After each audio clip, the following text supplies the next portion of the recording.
gmail.com. Thank you to everybody who sent in such great and thought-provoking questions. Hold on just a minute.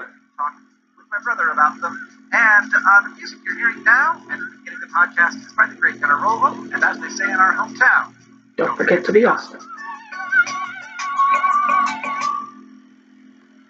Hi, Jess.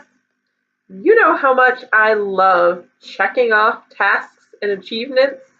Well, I have just finished a big goal of mine, which was to catch up on all of the episodes of Dear Hank and John. I started listening to the pod, as they call it, about a year ago now.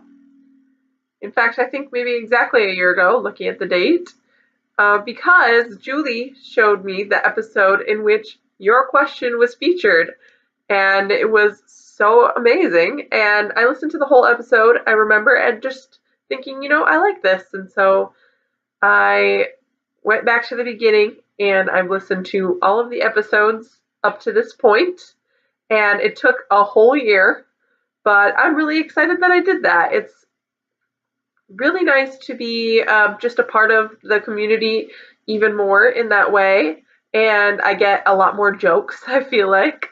Much like all the rest of the content that the Green Brothers make, I just always really enjoy hearing what they have to say.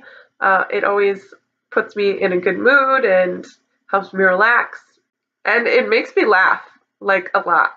I laugh out loud in my car all the time, and fortunately it's just me, so I don't have to be embarrassed.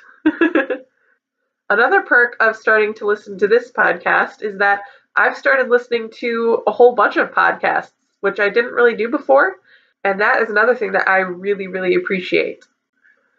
My top podcasts are, of course, Dear Hank and John, Delete This, and the Anthropocene Reviewed, all Green Brothers productions. But I also really like For the Love with Jen Hatmaker, because I love Jen Hatmaker. She's great. And this one that she recommended, which is called Pantsuit Politics.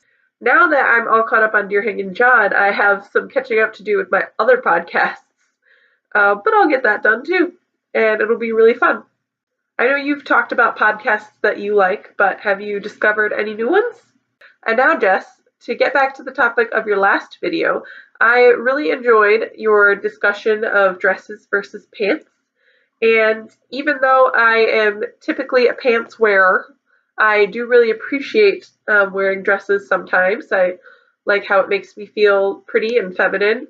My problem is that I have a really hard time finding dresses that aren't too fancy, if that makes sense. Like, I own probably 10 dresses, but most of them, or maybe all of them, I would only wear to church or like a wedding or a dance or something, and I wouldn't feel comfortable wearing just anywhere, if that makes sense. I love all of your dresses and skirts. They're really nice, and I feel like you could just wear them to a lot of places. So I think the answer is that you need to take me dress shopping. Can we make that happen? That would be really fun. So the thing that I do usually is, the only time I really have to wear nice clothes is to church. And so I just wear skinny jeans, usually dark wash ones with no holes. And that's comfortable for me. Throwing on a cardigan and a scarf and skinny jeans and boots is really comfortable for me and just my style, kind of. So that's what I usually do. I don't wear dress pants that much either. In fact, once I had to wear them for work, and I had to just run out to Target and find some because I did not own any. And maybe if I had a different job, that would be a problem. But my current job means that I wear a uniform to work every day. So on the one hand, not much variety, but on the other hand, it's kind of nice that I don't have to decide what to wear, because Aaron will tell you that that's hard for me sometimes. He's the only one who occasionally sees me running back and forth to the bathroom to look in the mirror to see how I look in my new outfit.